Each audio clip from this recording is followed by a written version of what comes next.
Obat penyakit hati, setiap penyakit mesti ada obatnya. Dan Allah yang menurunkan penyakit, Allah juga yang menurunkan obatnya. Hati yang sakit masih dapat diobati. Di antara obat penyakit hati, yang pertama mentauhidkan Allah, menjauhkan syirik. Itu yang pertama. Yang kedua, dan ini harus kita terus berusaha bagaimana memperbaiki hati kita. Di awal saya jelaskan bagaimana pentingnya hati. Kalau hati ini baik, seluruh tubuh kita akan baik. Kalau hati jelek, seluruh tubuh akan jelek. Nabi bersabda, "Ala inna fil jasadi mudghatan idza salahat salaha jasadu kulluhu wa idza fasada al-jasadu kulluhu ala wa al-qalbu." Kata Nabi, dalam tubuh manusia ada segumpal daging. Kalau daging ini baik, baik seluruh tubuhnya. Kalau daging ini jelek, jelek seluruh tubuhnya. Segumpal daging itulah hati. Makanya harus kita perbaiki. Hati ini perbaiki. Kalau kita lihat orang-orang yang tamak pada dunia, hatinya rusak mereka. Rusak. Makanya kalau kita lihat rusaknya umat yang ada ini, ya karena mereka tidak yakin kepada akhirat dan tamak kepada dunia. Tidak tamak. Mereka tidak yakin kepada akhirat dan tamak kepada dunia. Rusak mereka. Sedangkan generasi yang pertama, mereka itu baik. Kenapa? Yakin kepada akhirat. Yakin mereka kepada akhirat dan nggak menganggap apa dengan dunia ini. Zuhud mereka pada dunia. Maka mereka lebih baik, orang yang baik. Makanya kita harus perbaiki ibadah kita harus perbaiki, hati kita perbaiki. Jadi setiap kita ngaji ini coba kita perbaiki hati kita. Hati kita ini harus kita bersihkan. Harus kita bersihkan. Sebab orang yang membersihkan hatinya orang yang sukses. Qad aflaha man zakkaha wa qad khaba man dassaha. Sungguh bahagia, beruntung, sukses orang yang membersihkan hatinya. Dan sungguh rugi orang-orang yang mengotori hatinya. Dengan apa? Dengan perbuatan dosa maksiat. Dan kita bisa lihat orang-orang yang hatinya sakit kelihatan dari perbuatannya, dari ketamakannya, kelihatan. Tamak dia kepada dunia, tamak kepada harta, tamak kepada kedudukan, tamak kepada yang lainnya. Itu bisa lihat. Kita nggak tahu tentang hatinya dia, tapi kita lihat dari perbuatannya, dari perbuatannya. Makanya kita harus berusaha setiap kita ibadah kepada Allah, setiap kita mengaji, coba usahakan ngaji kita, nuntut ilmu kita, kita mengajar dapat membersihkan hati kita. Tambah takut kita kepada Allah, tambah harap kita kepada Allah, tambah tawakal kita kepada Allah. Itu disebutkan oleh Al-Imam Ibn Rajab dalam kitabnya Fadlu Ilmi Salaf. Beliau Ibn Rajab rahimahullah menyebutkan bahwa di antara ilmu yang bermanfaat, tandanya ilmu itu tambah takut dia kepada Allah, tambah harap dia kepada Allah, tambah yakin dia kepada Allah, tambah tawakal dia kepada Allah, tambah dia cinta kepada Allah dan yang lainnya, dan dibuktikan dengan amal-amal saleh. Anda bisa lihat dalam Fadlu Ilmi Salaf al-Khalaf. Kemudian yang kedua, yaitu kita diantara membersihkan hati ini menuntut ilmu syar'i dan mengamalkannya. Maka kita harus terus menuntut ilmu. Dan setiap kita menuntut ilmu kita introspeksi. Sebab ada juga orang yang ngaji nggak manfaat ilmunya. Ngaji bertahun-tahun nggak berusaha dia untuk memahami apa yang dikaji, nggak berusaha untuk mengamalkan, nggak ada manfaat ngaji yang seperti itu. Makanya setiap ngaji itu berusaha introspeksi. Bagaimana saya ngaji ini, tambah nggak ilmu saya? Saya udah mengamalkan atau belum? Coba saya berusaha untuk membersihkan hati saya. Harus. Dia harus menyadari bahwa dirinya banyak kurang, dirinya banyak dosa, hatinya kotor, dan harus bersihkan. Begitu orang yang beriman, mestinya seperti itu. Sebab kalau penyakit hati, saya ambil contoh dulu. Ini juga penjelasan di buku ini di Idatus Sabin wa Darajat. Ada orang yang punya penyakit hati bakhil, contohnya bakhil. Bakhil itu pelit, kikir, kedekut. Itu pelit. Itu bakhil. Ya. Ya kalau disebut bakhil, enggak akan bertemu antara iman dengan bakhil, enggak ketemu, kata Nabi. La yajtami'u syuh wal imanu fi qalbi 'abdin abada, kata Nabi. Enggak akan bertemu antara iman dengan kebakhilan dalam hati seorang mukmin selamanya, kata Nabi. Mungkin ada orang yang beriman, mesti enggak ada kebakhilan. Tapi kita lihat kata Ibnu Qayyim, ada orang yang bakhil. Meskipun dia sholat 1000 rakaat nggak hilang bakhilnya, kata Ibnu Qayyim. Karena apa? Sholat nggak bisa menghilangkan kecuali dia menyadari saya ini bakhil. Saya harus bersihkan hati saya. Dengan banyak sedekah, banyak infak, memberikan kepada orang. Menyadari. Makanya kita juga begitu nuntut ilmu, kita harus memahami apa yang disampaikan. Sebab kata Imam Bukhari dalam sahihnya di Kitabul Ilmi, al-ilmu al-fahmu. Ilmu itu faham. Ilmu itu paham. Maka Nabi bersabda, "Man yuridillahu bi khairan yufaqihu fid din." Barang siapa yang dikehendaki Allah kebaikan padanya, diberikan pemahaman tentang agama. Hadis sahih dari Bukhari Muslim dari sahabat Muawiyah radhiyallahu anhu. Muawiyah bin Abi Sufyan radhiyallahu anhu. Dan untuk perhatikan bahwa kita setiap ngaji, harus bertambah iman kita, bertambah ilmu kita. Jangan cuma ngaji begitu aja, tapi tetap aja tamak pada dunia, tamak kepada harta. Gak ada manfaatnya pengajiannya itu. Maksudnya berusaha kita membersihkan hati kita setiap kita ngaji. Ilmu ini harus diamalkan. Dan kita berusaha bagaimana kajian-kajian ini menambah iman kita kepada Allah, menambah takut kita kepada Allah, menambah baik hubungan kita dengan Allah, dan menambah baik hubungan kita dengan manusia, terutama orang tua kita, istri kita, anak kita. Itu harus baik hubungan kita dengan mereka. Kemudian yang ketiga, diantara kiat untuk obat penyakit hati, yaitu menjauhkan diri dari perbuatan dosa dan maksiat. Dan ini panjang pembicaraannya tentang dosa dan maksiat. Saya anjurkan antum baca buku Ad-Da' wa Dawa karya Ibnu Qayyim, dan sudah terjemahkan bahasa Indonesia. Ad-Da' wa Dawa, bagus sekali itu. Penjelasan Ibnu Qayyim tentang penyakit dan obatnya. Antum baca buku itu, bagus sekali. Ad-Da' wa Dawa, penyakit dan obatnya. Kemudian yang keempat, untuk membersihkan hati ini, berzikir dan istighfar. Kita harus terus berzikir kepada Allah Taala siang dan malam, sebab Allah menyuruh kita, ya ayyuhalladzina amanu dzkurullaha dzikran katsira wasabbihuhu bukratan wa asila. Wahai yang beriman, berzikirlah kepada Allah dengan zikir yang banyak, bertasbih kalau pagi dan petang. Zikir setiap waktu, setiap keadaan berzikir. Jangan tinggal itu. Di mana keadaan kita? Di mobil, duduk, zikir. Di tempat majelis taklim, zikir. Kita naik motor, zikir. Kita bawa mobil, zikir. Kata antum lagi parkir panitia ini, zikir kepada Allah. Zikir jangan tinggal. Sebanyak-banyak akan menghidupkan hati. Ingat kepada Allah Subhanahu wa taala. Dan istighfar, banyak minta ampun kepada Allah Subhanahu wa taala atas semua dosa. Dan orang yang banyak berzikir, hatinya akan tenang. Alladzina amanu wa tatma'innu qulubuhum bi dzikrillah. Ala bi dzikrillah tatma'innul. Orang-orang yang beriman dan hati mereka tenang dengan zikir kepada Allah. Ketahui dengan zikir kepada Allah hati akan tenang. Tenang kita dengan banyak berzikir kepada Allah. Hadis ayat ini dalam surah Ar-Ra'd ayat 28. Kemudian istighfar, banyak istighfar. Setiap waktu istighfar. Yang paling baik waktunya istighfar di waktu sahur menjelang subuh. Wabil asharihum yastaghfirun. Di waktu sahur mereka istighfar. Nabi lakukan demikian sallallahu alaihi wasallam 100 kali. Astagfirullah, astagfirullah 100 kali.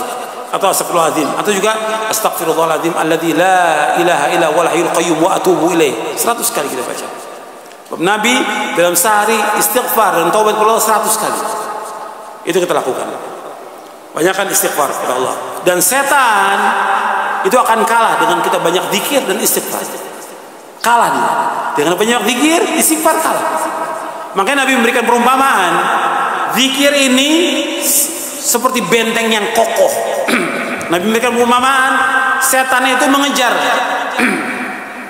Jadi musuh itu mengejar kita. Kemudian kita masuk ke benteng yang kokoh, musuh nggak akan bisa masuk. Zikir ini kata Rasulullah seperti benteng yang kokoh. Setan nggak akan bisa masuk ke dalam hati kita dengan kita banyak berzikir kepada Allah Subhanahu wa taala dan banyak istighfar kepada Allah. Kemudian yang kelima, membaca Al-Qur'an setiap hari. Jangan tinggal ini. Tiap hari baca Quran, tiap hari. Nabi bersabda SAW, "Iqra'ul Qur'an, fa innahu ya'ti yaumal qiyamati syafi'an li ashabihi."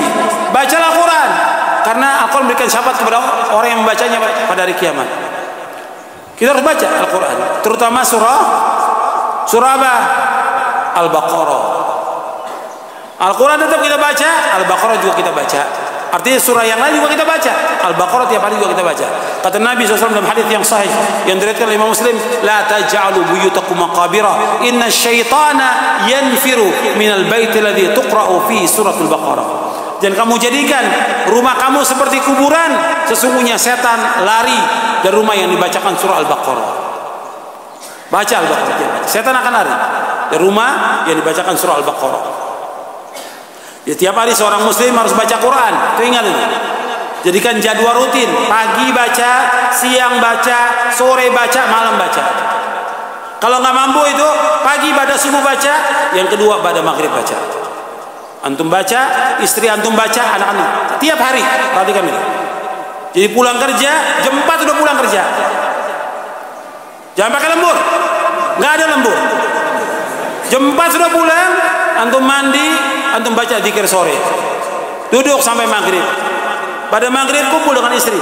Antum baca, istri baca, anak. Tiap hari seperti itu.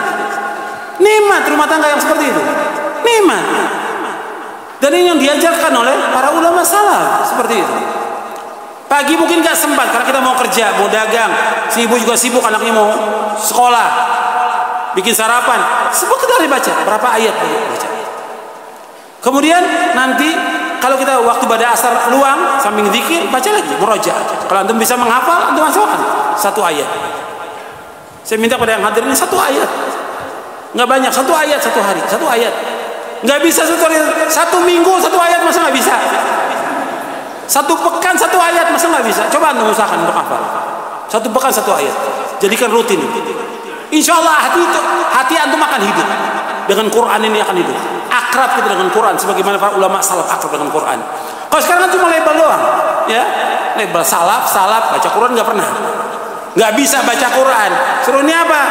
Nggak tahu Ustaz. Apa ini? Ini apa ya begini? Muter gini ya? Nggak tahu Ustaz. Ini wow. Nggak ngerti kenapa? Ya salaf, nggak tahu baca Quran, nggak tahu. Ini juga mungkin yang ngaji dia nggak bisa baca Quran. Antum belajar. Jangan tunda hari ini belajar. Nggak ada istilah terlambat. Dulu para ulama ada umur 50 tahun masuk Islam, belajar sampai dihafal Quran. Umur 50 tahun baru masuk Islam. Nggak ada istilah terlambat, tidak ada terlambat. Sekarang perbaiki. Nggak bisa baca Quran, sekarang baca Quran.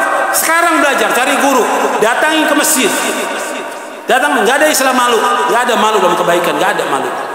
Nggak ada nuntut ilmu malu, nggak boleh, bukan pada tempatnya. Soal berjamaah malu, bukan pada tempatnya. Malu bukan pada tempatnya.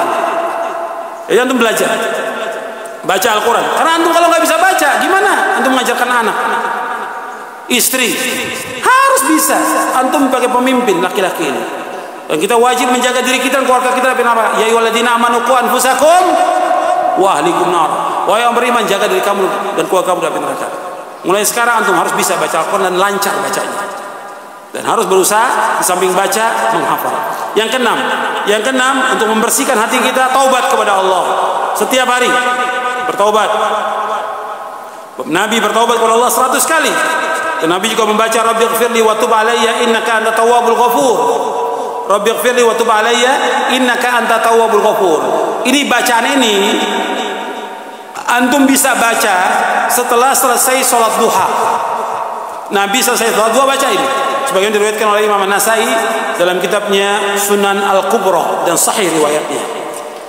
Sahih riwayatnya. Ya Rabbighfirli wa tub alayya innaka antat tawwabul ghafur, atau Rabbighfirli wa tub alayya innaka antat tawwabur rahim. Antum baca itu 100 kali setelah sholat duha. Sholat duha 2 rakaat.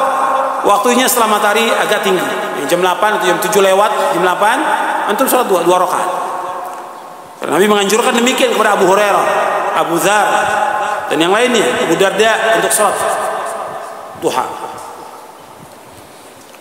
Dan kita bertobat kepada Allah setiap waktu. Kalau tobat, kata Ibnu Qayyim dalam kitabnya Madarijus Salikin, tobat itu awal kehidupan seorang mukmin, pertengahan dan akhir.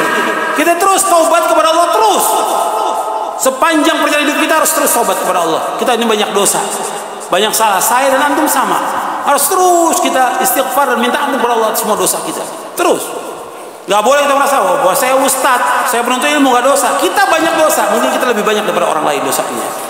Karena kita tahu banyak yang kita tidak amalkan, banyak yang kita langgar. Makanya kita harus terus bertaubat kepada Allah Subhanahu wa ta'ala. Kemudian yang ketujuh, berbuat baik kepada manusia. Ini harus kita berusaha untuk berbuat baik kepada manusia. Berbuat baik kepada orang tua, istri, anak, kepada sanak famili, kepada tetangga, dan yang lainnya. Anda bisa baca nanti surah An-Nisa ayat 36. Surah An-Nisa ayat 36. Anda catat itu. Nanti Anda baca di rumah. Wa'budullaha wa la tusyriku bihi syai'an wa bil walidayni ihsana wa bidzil qurba wal yatama wal masakin wal jari dzil qurba wal jari dzil sahibil jambi, sampai akhir. Anda baca itu.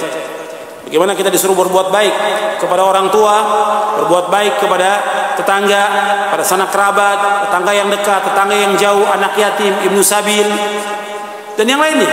Disuruh oleh Allah kita berbuat kebaikan. Dan orang yang sering berbuat kebaikan, banyak menolong orang, banyak sedekah karena Allah, adalah orang yang paling lapang hatinya. Orang yang banyak sedekah, banyak memberi kepada orang, hatinya lapang. Hilang itu, kotoran-kotoran hati itu akan hilang dari dia. Karena dia terus untuk berbuat baik, dan dia adalah orang yang bermanfaat. Kata Nabi, khairun nas anfa'uhum linnas. Sebaik-baik manusia yang bermanfaat buat manusia yang lainnya. Kita harus menjadi orang yang bermanfaat, jangan jadi beban. Saya ingat kepada antum semuanya, jangan jadi beban. Jangan jadi beban buat orang tua kita, jangan jadi beban buat orang lain. Kita harus jadi orang yang bermanfaat. Bermanfaat buat orang tua kita, bermanfaat buat istri kita, bermanfaat buat anak kita, bermanfaat bagi keluarga, bermanfaat buat kaum muslimin. Kita harus jadi orang yang bermanfaat. Jangan jadi beban buat manusia, jangan. Kemudian selanjutnya, yang kedelapan, membuang berbagai macam kotoran hati.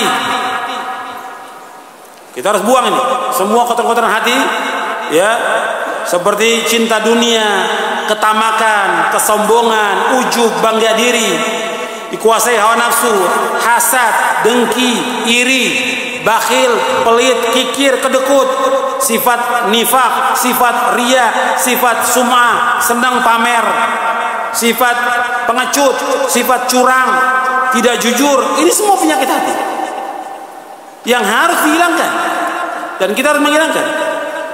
Makanya Nabi SAW di awal dakwah Nabi, Allah turunkan ayat wa thiyabaka fatahhir, ya ayyuhal mudaththir, sampai akhir wa thiyabaka fatahhir, dan bajumu kamu bersihkan. Maksudnya kata para mufassirin, bajumu kamu bersihkan, maksudnya hendaknya hatimu kamu bersihkan dari segala noda-noda syirik.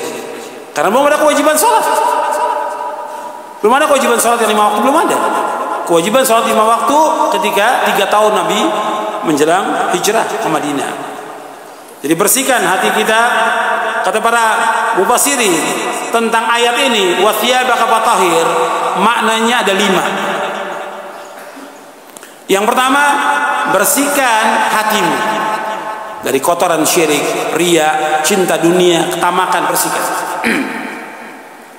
Yang kedua, bersihkan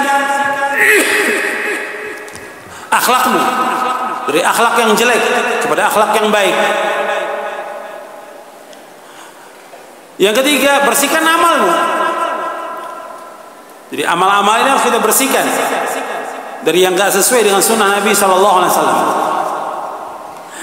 Yang keempat, yaitu kita harus bersihkan baju kita, karena kita akan sholat. Sholat itu harus bersih dari najis. Baju kita, pakaian kita harus bersih dari najis. Wa thiyabaka fatahhir. Yang kelima, maknanya wa thiyabaka faqassir. Kata Imam Tawus, bajumu kamu bersihkan, maksudnya artinya kamu potong. Yang laki-laki nggak boleh kainnya, celananya, bajunya lebih dari mata kaki, nggak boleh. Harus di atas mata kaki yang laki-laki. Wa thiyabaka faqassir. Itu disebutkan oleh Imam Al-Baghawi dalam tafsirnya. Bersihkan, maksudnya laki-laki nggak boleh lebih dari mata kaki. Dia harus berusaha untuk di atas mata kaki kainnya. Jadi yang ke-8 ini harus bersihkan kotor-kotor hati. Yang ke-9, menyibukkan diri dengan hal yang bermanfaat. Menyibukkan diri dengan hal yang bermanfaat. Makanya kita harus lakukan hal-hal yang bermanfaat. Kata Nabi SAW, al-mu'minul qawiyyu khairun wa habbu ilallahi minal mu'minid dha'if, wa fi kullin khairun ihris ala ma yanfa'uka wasta'in billah wa la ta'jaz. Sampai akhir hadis. Ini sahih Muslim. Kata Nabi SAW, mukmin yang kuat lebih baik dan lebih dicintai Allah daripada mukmin yang lemah. Pada keduanya kebaikan, berkemauan keraslah kepada yang bermanfaat bagi kamu. Minta tolong kepada Allah, jangan lemah. Jadi kita harus terus berusaha kepada yang bermanfaat hidup ini. Setiap hari harus kita lakukan apa yang bermanfaat. Sholat manfaat, sholat sunat bermanfaat, sholat tahajud bermanfaat, sholat duha bermanfaat, kemudian membaca Quran bermanfaat, nuntut ilmu bermanfaat, berbuat baik pada orang tua bermanfaat, menolong istri bermanfaat, menolong orang yang susah bermanfaat. Lakukan semua yang bermanfaat itu. Baca kitab-kitab para ulama salaf, buku-buku yang mengajar, berdakwah, lakukan semuanya. Ihris ala ma yanfa'u wasta'in billah wala ta'jaz. Lakukan, berkemauan keras kepada yang bermanfaat bagi kamu, minta tolong kepada Allah, jangan lemah. Dan berbuat kebaikan terus, enggak boleh lemah kita. Kemudian yang ke-10, zuhud terhadap dunia. Ini yang menjadi pembahasan kita, syahid dari pembahasan kita, zuhud terhadap dunia. Kalau hati kita ingin bersih, ingin baik, agama kita juga baik, akal kita juga waras, baik, zuhud pada dunia. Zuhud pada dunia. Nabi yang bersabda, An Abil Abbas Sahal bin Sa'ad As-Sa'id radhiyallahu anhu qala, atan nabiyya sallallahu rajulun faqala ya Rasulullah, dullani ala amalin idza amiltuhu ahabbani Allah wa ahabbani an-nas. Faqala Rasulullah sallallahu alaihi wasallam, izhad fid dunya yuhibbaka Allah wazhad fima fi aidin nas yuhibbaka an-nas. Wazhad fima fi aidin nas yuhibbaka an-nas. Kata Nabi SAW dari Abu Abbas Sa'al bin Sa'ad As-Sa'id radhiyallahu anhu berkata, ada seorang datang kepada Nabi SAW, ya Rasulullah, tunjukkan kepadaku amal-amal yang apabila aku lakukan Allah akan mencintai aku dan manusia mencintai aku.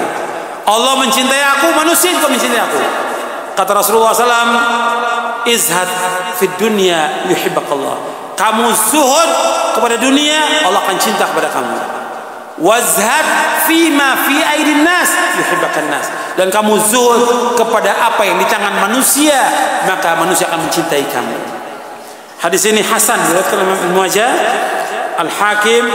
Hadis ini dihasankan oleh Al-Hafidz Al-Iraqi, ya, dihasankan oleh Imam An-Nawawi dalam kitabnya Al-Adhkar. Kemudian juga dihasankan oleh Syekh Al-Albani dalam silsilah hadis as-sahihah dan juga Sahih Jami' as-Shaghir. Anda melihat di sini Nabi menyebutkan dua supaya kita dicintai oleh Allah, dicintai oleh manusia. Dua kata Nabi, izhad fid dunya, zuhud kepada dunia, Allah akan cinta pada kita.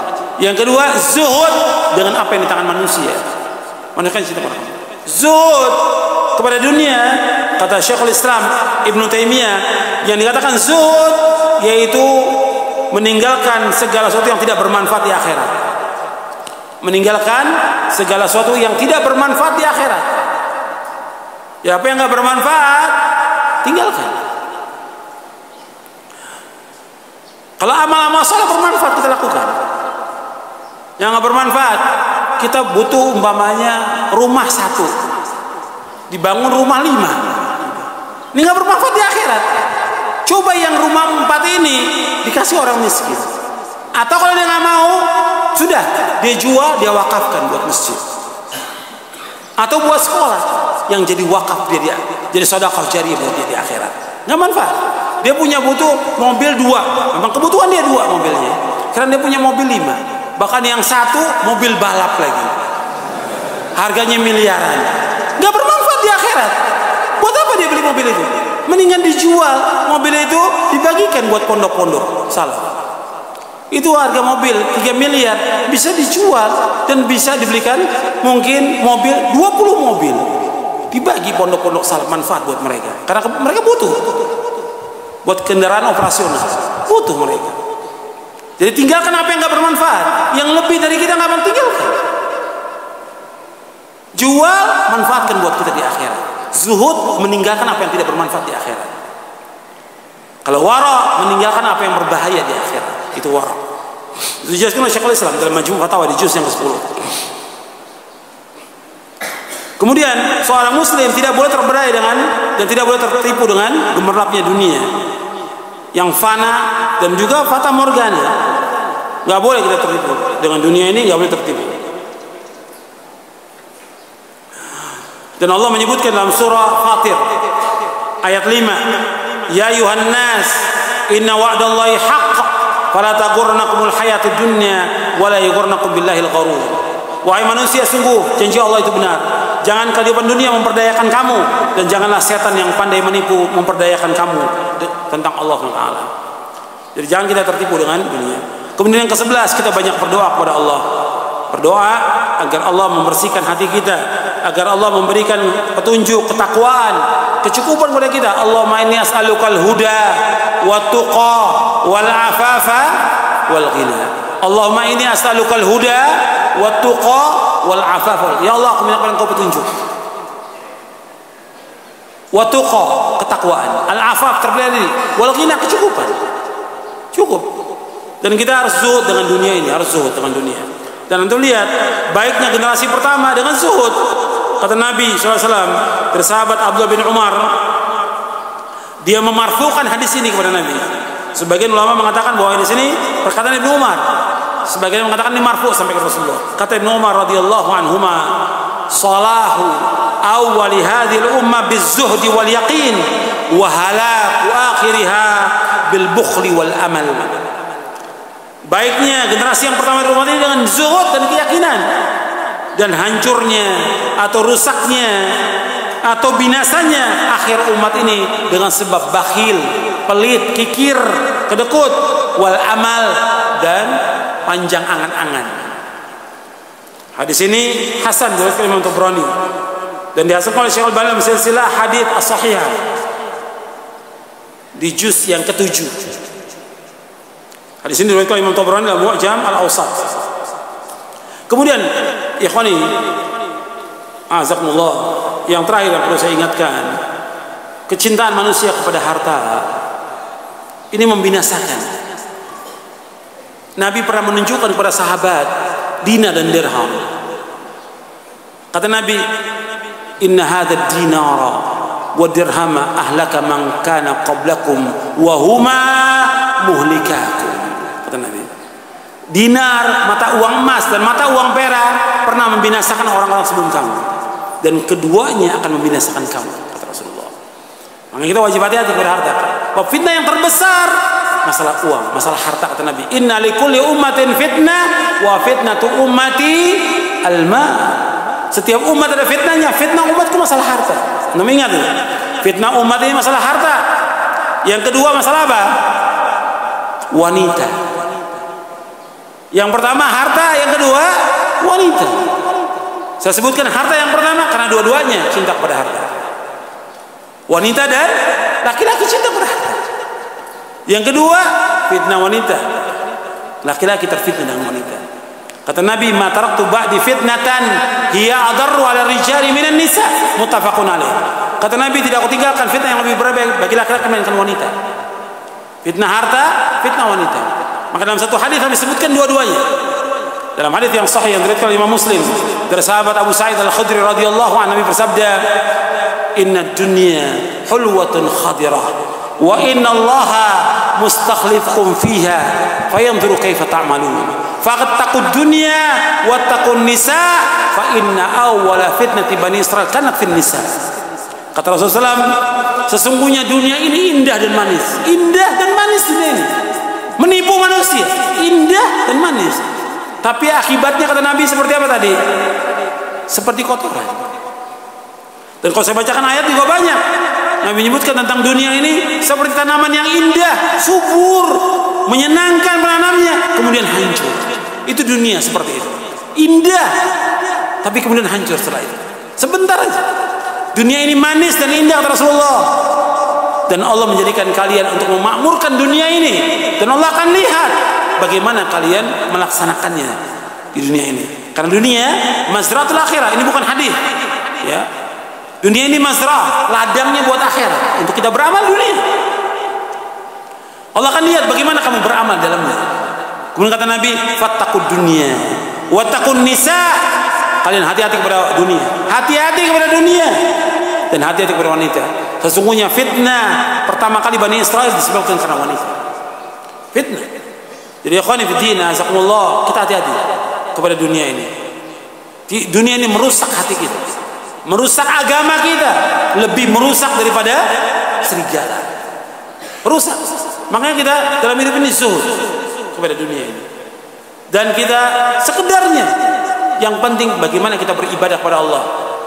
Dan yang perlu diingat, setiap ibadah itu Allah iringi dengan rezeki. Tadi belum saya bawakan. Ya, Anda lihat ketika Allah menyebutkan wa ma khalaqtul jinna wal insa illa liya'budun, kemudian apa? Siapa yang hafal ayatnya? Ma uridu minhum min rizqin wa ma uridu an yut'imun innallaha huwa razzaqu dzul quwwatil matin. Allah berfirman dalam surah Az-Zariyat ayat 56 sampai 58. Allah berfirman, tidak aku ciptakan jin dan manusia untuk beribadah padaku. Aku nggak minta rezeki dari mereka. Aku nggak minta rezeki. Dan aku nggak minta makan dari mereka. Allah yang memberikan rezeki. Dan Allah itu maha kuat dan maha kokoh. Antum lihat, di sini Allah suruh ibadah, di samping ibadah Allah apa? Sebutkan apa? Tentang rezeki. Itu satu. Saya sebutkan dua. Dalam surah Ali Imran, ketika disebutkan tentang Maryam, dia radhiyallahu anha wa ardaha, yang termasuk Sayyidah al-Jannah, dipelihara oleh Nabi Zakaria alaihissalam. Maryam sudah didatangkan oleh ibunya untuk ibadah Maryam di mihrabnya. Nabi Zakaria, kullama dakhala 'alaiha Zakaria al-mihrab wajada 'inda rizqa. Qala ya Maryam anna laki hadha? Qalat huwa min 'indillah. Inna Allah yarzuqu man yasha'u bighairi hisab. Anda perhatikan ini. Setiap Zakaria masuk ke mihrabnya, dapat makanan, buah-buahan dan segala macam. Padahal Maryam nggak keluar, ibadah terus kepada Allah. Ditanya oleh Zakaria, dari mana Maryam? Dijawab, min indillah, dari Allah. Allah yarzuqu man yasha' bighairi hisab. Allah memberikan rezeki kepada siapa yang Allah kehendaki dari hambanya tanpa hisab. Perhatikan, ibadah dikasih rezeki dari Allah. Kemudian sejak itu, setiap melihat Maryam, Nabi Zakaria berdoa. Karena Nabi Zakaria sudah tua, nggak punya anak. Hunalika da'a Zakaria Rabbah, Rabbi habli min ladunka dzurriyyatan thayyibah innaka sami'ud du'a. Berdoa, dikasih anak oleh Allah Taala, diberikan keturunan. Setelah melihat rezeki Allah yang sangat luas, dia nggak putus asa dari rahmat Allah. Meskipun sudah tua, belum punya anak, tetap berdoa kepada Allah, diberikan Yahya yang belum ada nama sebelumnya. Yahya yang ahli ibadah kepada Allah SWT, seorang nabi. Jadi untuk perhatikan di sini bahwa ibadah diberikan rezeki oleh Allah. Gak usah kita takut. Makanya ketika kita nyuruh istri kita, anak kita sholat, Allah juga menjamin rezeki. Disebutkan satu lagi dalam surah Thaha, wa'mur ahlaka bis salati wastabir 'alaiha la nas'aluka rizqa nahnu narzuquk wal aqibatu lit taqwa. Allah sebutkan dalam surah Thaha ayat 132. Kata Allah SWT, perintahkan keluarga kamu buat sholat. Perintahkan keluargamu untuk sholat. Istri kamu, anak kamu, perintahkan buat sholat. Suruh mereka sholat setiap hari. Kata Allah, kami nggak minta rezeki dari kamu. Kami akan berikan rezeki kepada kamu dan akibat yang baik dari yang takwa. Dengan kita sholat, dengan ibadah kepada Allah, Allah akan berikan rezeki. Dimudahkan rezeki kepada Allah. Tapi tetap sebabnya tetap dijalani. Mencari nafkah tetap dijalani. Dan kita harus meyakini bahwa apa yang Allah takdirkan buat kita itu yang terbaik buat kita. Tapi rezeki pasti. Sebab seorang nggak akan meninggal dunia sampai jatah rezekinya habis baru dia mati, baru dia meninggal dunia. Kemudian, ikhwan fillah, azakumullah. Yang antum perhatikan, kalau kita lihat dunia ini nggak akan ada habisnya. Dan terus manusia bersaing dengan dunia. Dan nggak akan cukup mereka. Sampai Nabi bersabda dalam hadis sahih Bukhari Muslim, "Lau kana lil insani wadiyani labtagha thalith. Lau kana li ibni Adam wadiyani min malin min dhahab labtagha thalithan." Kata Nabi SAW, kalau seandainya anak Adam ini punya 2 lembah harta, 2 lembah emas, apa dia cukup? Enggak, kata Nabi. Dia pengen yang ketiga. Wala yamlau jawfni Adam illa turab. Dan enggak ada yang bisa mencukupi perutnya anak Adam kecuali tanah. Kalau sudah tanah mati baru berhenti dia. Nggak ada yang bisa menutup anak Adam kecuali tanah. Maksudnya nafsunya terus sampai sakatil maut. Tanah, tanah, tanah. Mobil, bukan la ilaha illallah. Yang diingat tanahnya juga. Ya. Terus yang sebutin. Hartanya dia sebutin, ruko, segala macam disebutin, mobilnya dia disebutkan. Bukan la ilaha illallah. Antum bisa lihat, antum bisa menyaksikan orang seperti itu. Mungkin antum pernah menyaksikan. Jadi begitu akhir hayatnya, bukan disebut la ilaha illallah. Tanah, rumah yang disebutkan oleh dia. Itu manusia. Sampai dia mati baru, udah nggak nyebut lagi tanah, udah tutup, nggak nyebut lagi dia. Wala yamla jawf ibn Adam wala yamla jawf ibn Adam illa turab. Ya ada yang bisa nutup kecuali tanah. Kalau udah mati baru berhenti dia. Nggak bercita-cita lagi dia pengen punya rumah, tanah, ruko, nggak apa. Karena udah mati. Kata Nabi, wa yatubullahu ala man tab. Dan Allah akan terima taubat bagi orang yang bertobat kepada Allah. Hadis sahih riwayat Bukhari dan Muslim.